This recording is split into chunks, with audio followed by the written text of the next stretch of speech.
कई बार ऐसा लगता था कि हम बहुत जल्दी जो है अपनी मंजिल तक पहुंच जाएंगे, मज़दूर भाइयों को सबको बाहर निकाल लेंगे। ऐसा लगा कि अब तो चारों तरफ से रास्ता बंद हो गया है। तो आधे घंटे से भी कम समय में पूरा अभियान हमारा पूरा हो गया। सारे के सारे श्रमिक भाई दौड़ते हुए आए, तो खुशी का ठिकाना नहीं। ये रेस्क्यू ऑपरेशन आपने भी लगातार कई दिनों तक यहाँ पर रहकर देखा कि ये बहुत चुनौतीपूर्ण था और बहुत कठिन था। और कई बार ऐसा लगता था कि हम बहुत जल्दी जो है अपनी मंजिल तक पहुंच जाएंगे, मज़दूर भाइयों को सबको बाहर निकाल लेंगे। लेकिन बीच बीच में कुछ इस प्रकार की परेशानी उसके अंदर आ जाती थी, समस्या खड़ी हो जाती थी। पहले दिन जब हमने इस पर काम करना शुरू किया तो ये लगा कि ये मलबा जो है जेसीबी और पॉकलैंड से आसानी से हटा लेंगे, और जितना हटाते थे मलबा उससे ज़्यादा ऊपर से आना शुरू हो जाता था। फिर हम पाइप लेकर आए। पाइप हरिद्वार से, देहरादून से पाइप इकट्ठे करे, पाइप डालने का काम हुआ। तो पाइप भी तेज़ी से आगे नहीं जा पाया कुछ जाने के बाद। फिर उसके बाद अमरीकी जो मशीन है, ऑगर मशीन लाई गई। उसको एयर लिफ्ट करवाया गया इंदौर से, हैदराबाद से, उड़ीसा से, कई जगह से जो है उसके मशीनरी लाई गई। लेकिन वो भी जो है एक दूरी तय करने के बाद फिर अटक गई। फिर दोबारा चलाई गई। फिर दोबारा चलाने के बाद अंदर मशीन फंसी गई पूरी तरह से, पूरी डैमेज हो गई, पाइप भी डैमेज हो गया। और ऐसा लगा कि अब तो चारों तरफ से रास्ता बंद हो गया है। फिर ऊपर से वर्टिकल डीलिंग शुरू की गई। वह भी जो है चली, लेकिन वो उतनी तेज़ी से नहीं चल पा रही थी। लेकिन फिर अंततः ये लगा कि यही काम हमारा दोबारा चलना चाहिए। फिर ऑगर मशीन अंदर जाकर जब डैमेज हो गई तो उसको काट काट के निकालना, और एक एक मीटर काट करके निकालना, कम से कम लगभग 48 मीटर अंदर जा चुकी थी।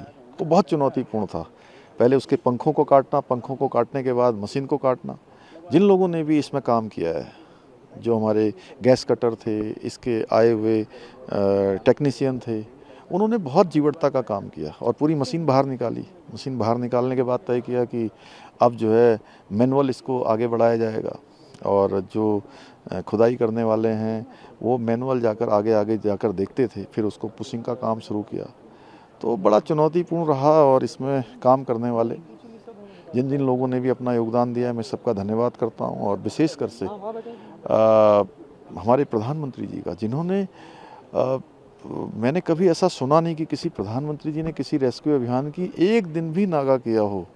और एक से एक बारीकियों का उन्होंने जो है सूक्ष्म से सूक्ष्म जानकारी लेने के बाद उस पर कैसे काम किया जा सकता है, कैसे हम सब का प्रोत्साहन किया जा सकता है, पूरे लगे हुए जो विशेषज्ञ थे उनको किस प्रकार से प्रोत्साहित करना है, सारी चीज़ें उन्होंने हमको लगातार मार्गदर्शन किया।